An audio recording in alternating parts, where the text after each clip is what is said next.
Hey, what's up, guys, and welcome back to another Real Madrid review.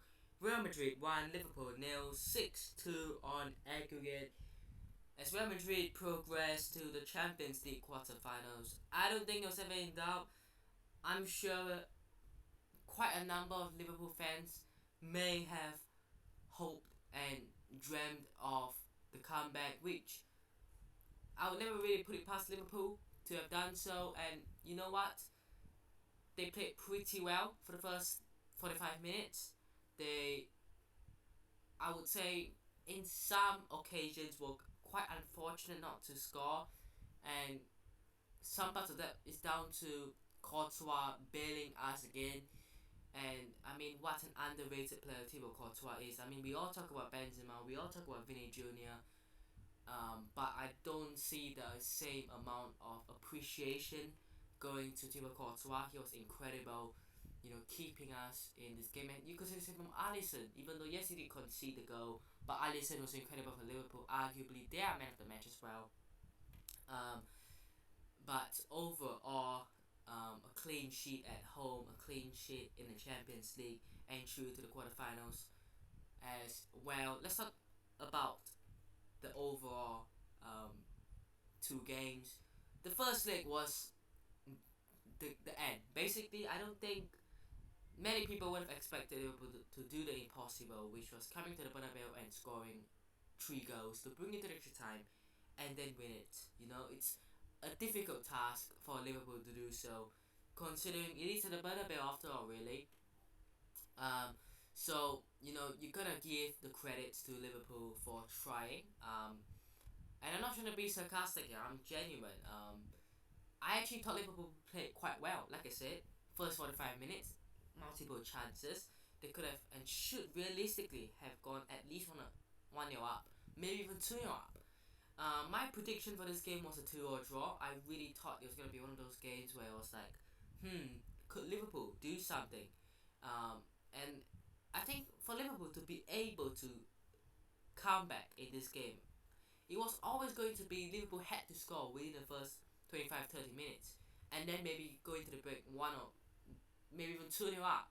That was realistically the only way they were going to do it, because if you're going to go into the break 0-0, it's basically impossible to score 3 goals in 45 minutes. So they had to do something, they had to score, they had the chances, but they didn't manage to take them. They managed basically nothing, right? They didn't manage to capitalize, they didn't manage to score. And I'm sure by then, the players knew that it was somewhat over now. And for the next 45 minutes, Real Madrid became the more dominant side, I would argue. I know Liverpool had a couple of chances, right? But if you look at the statistics of this game and chances created and shots and stuff like that, in terms of XG, expected goals, Real Madrid were the team who had more XG, right? And that is actually something that surprised me, because I thought Liverpool were gonna come in and start playing a way where they'll be going full out, they'll have a lot of chances, they'll have lots of XG, and their XG was probably gonna be higher than Real Madrid's. But for the first 45 minutes, maybe you could say so, but afterwards, I have no idea what happened, whether it was like, look, I don't think we're gonna do it now, some kind of mindset for the players and the manager, but it was just like, it's what it is, so bad, let's almost give up, which of course isn't a good mindset, right? But I don't know what the players will be thinking. I don't know if that's facts, it's just somewhat of my opinion and speculation, right?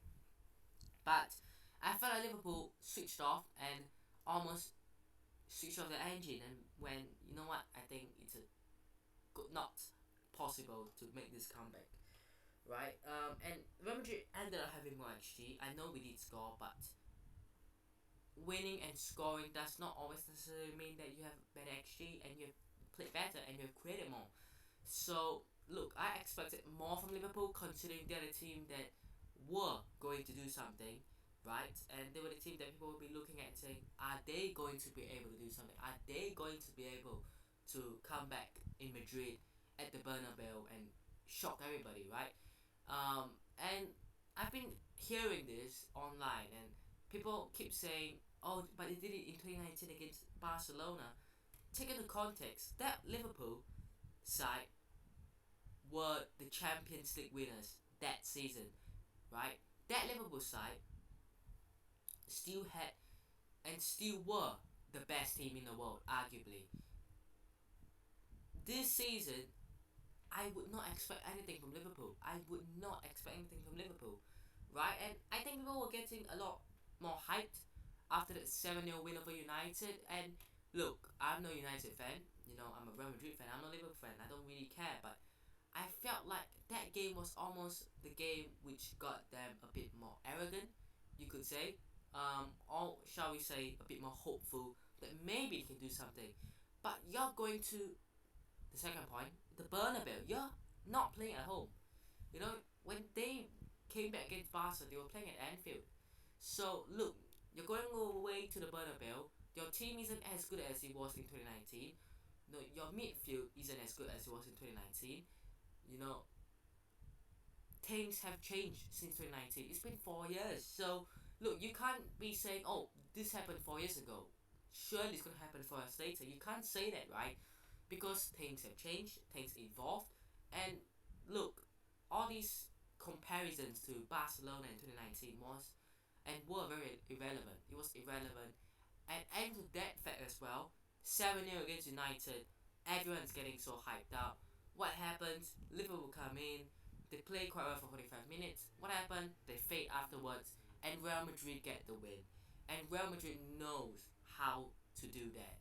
Look at the first leg, the first game. 2-0 down after 15-20 minutes. They get a goal from nowhere and they end up winning 5-2. That is Real Madrid in a nutshell for you. A team that can come out of nowhere and surprise everybody. And in previous seasons, and even last season, everyone was going against Real Madrid, which I actually kind of like because look, Real Madrid can be the underdogs. It's fine.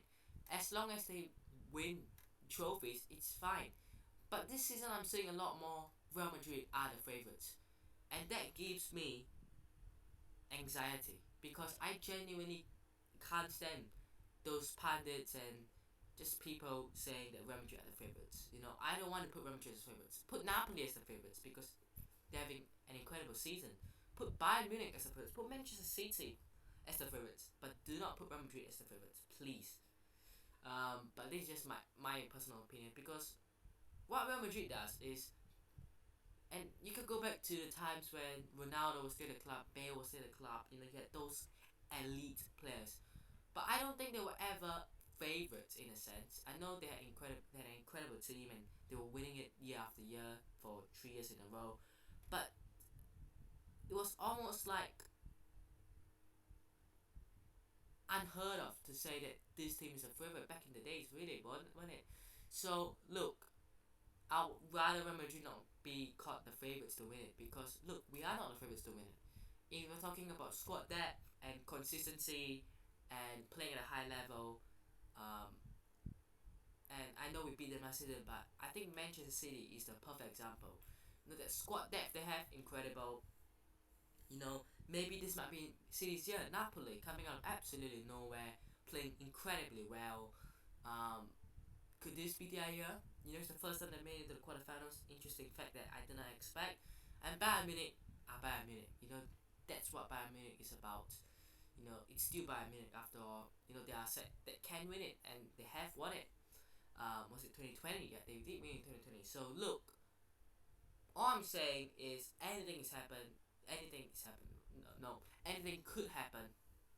And this Champions League this season is very, very, very interesting. Now the draw we make on Friday.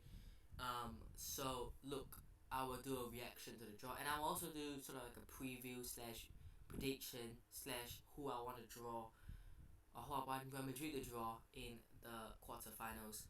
Because some of the teams in there are actually quite interesting. Like Benfica, Napoli, Inter, AC Milan in there as well. You got Chelsea, you got City, you got Bayern Munich in there. Am I missing any team? I don't think I am. Am I? But you got these teams in there, so who would you realistically want to draw? So I'll make a video about that later on as well. But let's talk about this game. Let's talk about the goal scored by Karim Benzema. Um, King Karim is back at it again. Kamavinga with a nice through ball. Kamavinga, what a player he is. I saw this. I don't know if it was like a tweet or like a reply to a tweet, but someone said that Kamavinga was wasted at left back, um, or something along those lines, right? And a lot of the replies to that person was, "You're not a manager. Why are you complaining and stuff?"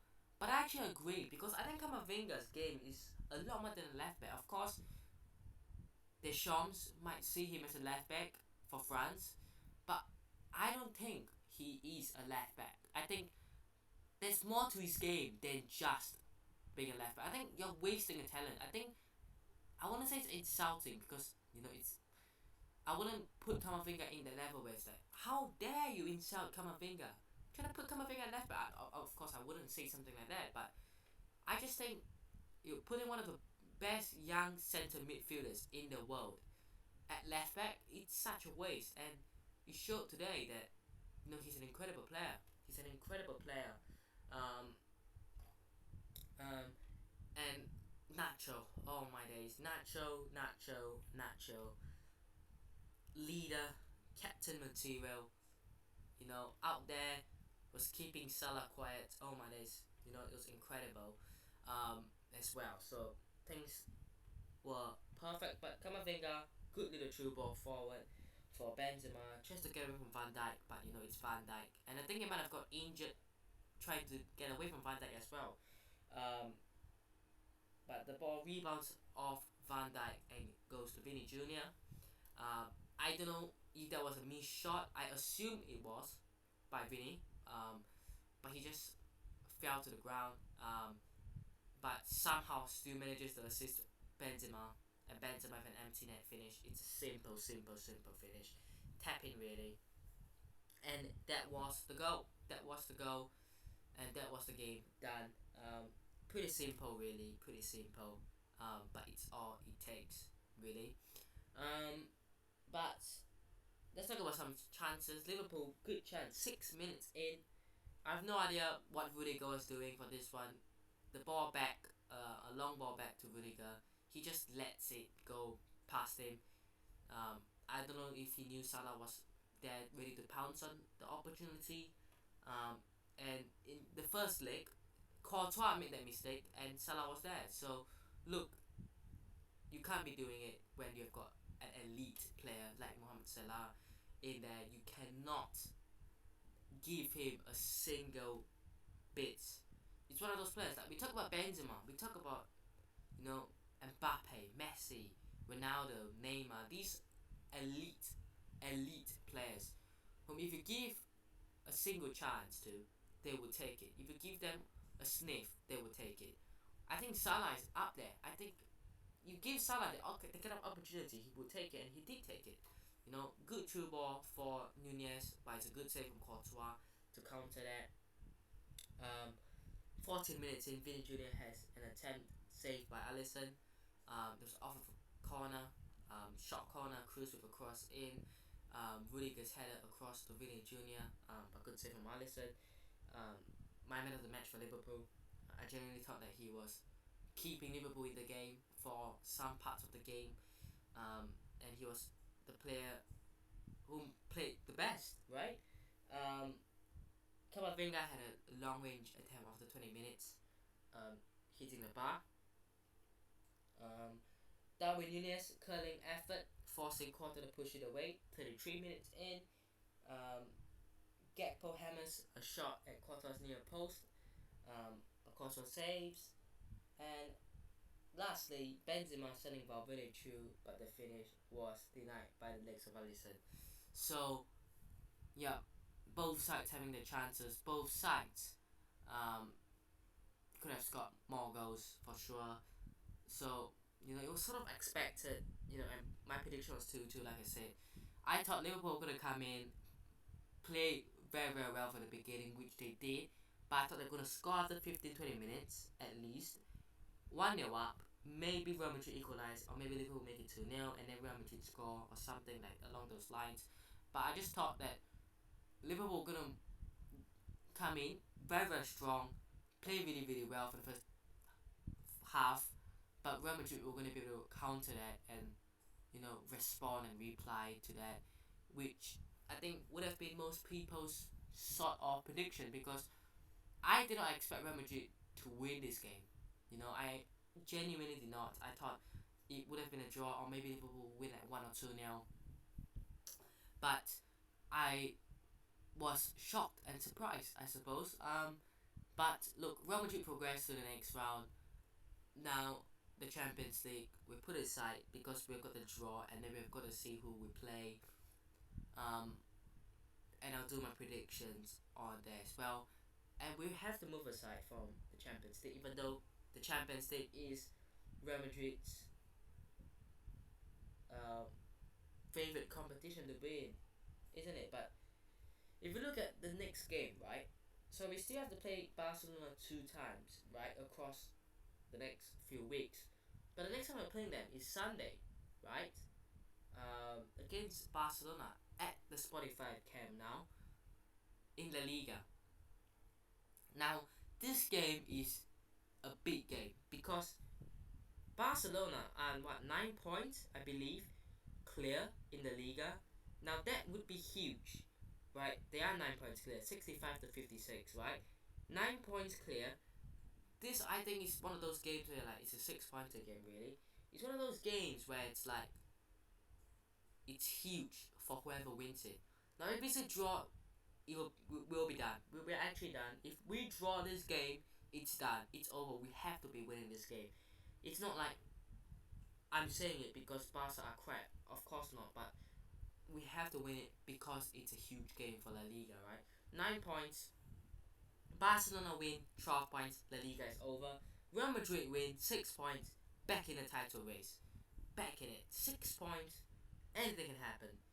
I'm not saying it will happen, but I'm saying anything can happen, right? So you got 13 games to go. If it's 6 points, okay, 12 games, right? 6 points. You have to make up. Okay, that doesn't make sense, but you've got 12 games for Barca to lose to. And look, I'm just gonna have a look at these, right? I'm just gonna have a look at these because why not? But I'm not saying Barca will lose to Real Madrid, by the way. I'm just having a look at who Barca have to play. They have to play Atletico, Real Betis, Real Sociedad.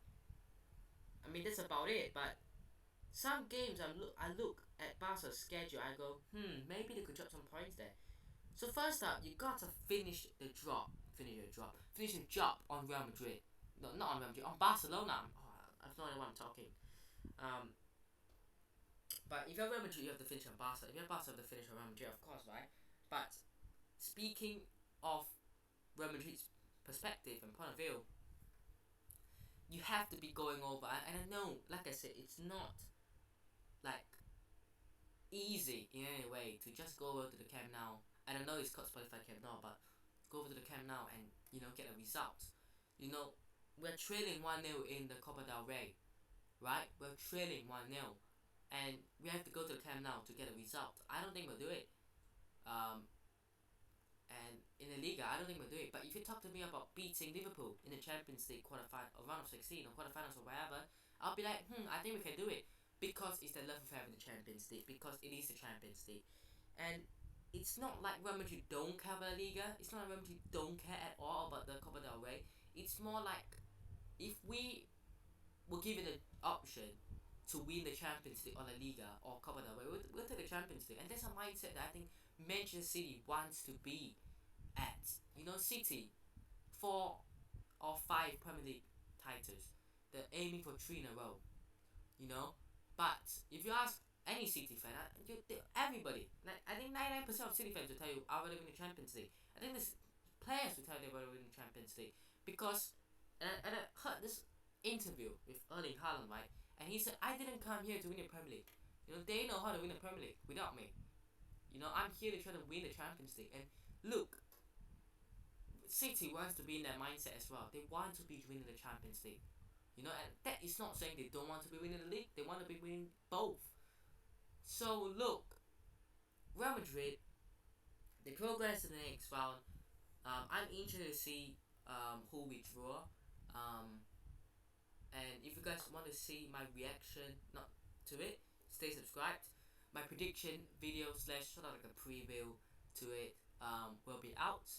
I'll go and record it right after this one. But yeah, Real Madrid through to the quarterfinals.